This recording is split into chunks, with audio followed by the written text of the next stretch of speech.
This case is the second worst case regarding having trouble during my CTO journey. My number one worst case unfortunately passed away. And here we have a loop here. Firstly, we crossed the loop with a PT2 and a supercross microcatheter.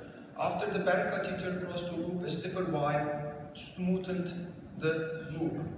Left radial 6 French, right Judkins, right radial 7 French extra backup catheter in the left system. We are trying here to manage retrograde crossing with the Sion wire. This attempt failed and the wire got outside the vessel.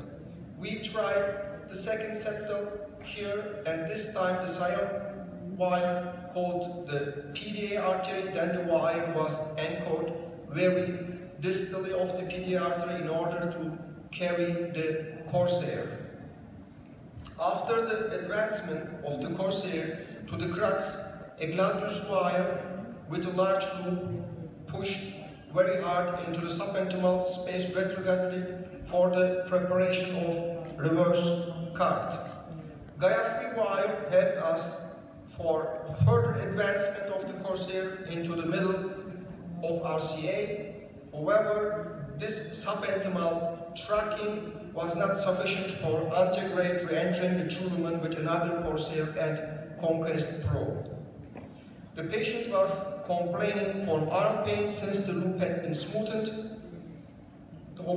It was impossible for us to continue the procedure. The left arm was sionized and cold.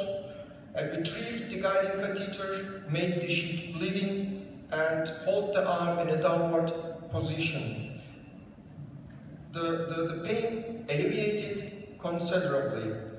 The radial angiography indicated radial rupture and dissection. We thought of a crossover to femoral approach. However, we noticed that the bilateral pulses were absent. Desperately, we tried to cross this ruptured radial artery, and luckily we managed it. This time, the RCA was engaged with the left Amplatz 2 catheter. As soon as the left Amplatz 2 catheter entered the RCA, it created the large dissection until the crux, involving also the proximal part of the aorta. One can easily see the dissection line. The bright side of this dissection was antegrade passage with the corsair was possible. In such a case, one should strictly abstain from giving contrast antegrade to prevent any catastrophic complications. A new looped gladius was advanced distally, retrogradely. We tried with the filter XT to catch the antegrade guide. One can see the XT wire is looping in the aortic dissection. With antegrade ballooning, the preparation was done for a new retrograde passage crossing attempt. Eventually, the Gaia 3 wire caught the lumen and entered the antegrade guide.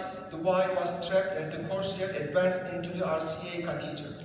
To confirm that we are in the right lumen, the corsair was left to free oscillation in the aorta by removing the RCA catheter. The tip injection from the corsair proved we are in the right space.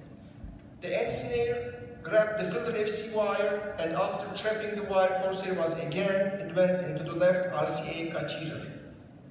The FC wire was then exchanged with an RG3 wire. Now we have two tips. The two tips of the wire externalized, one from the right and the other from the left radial.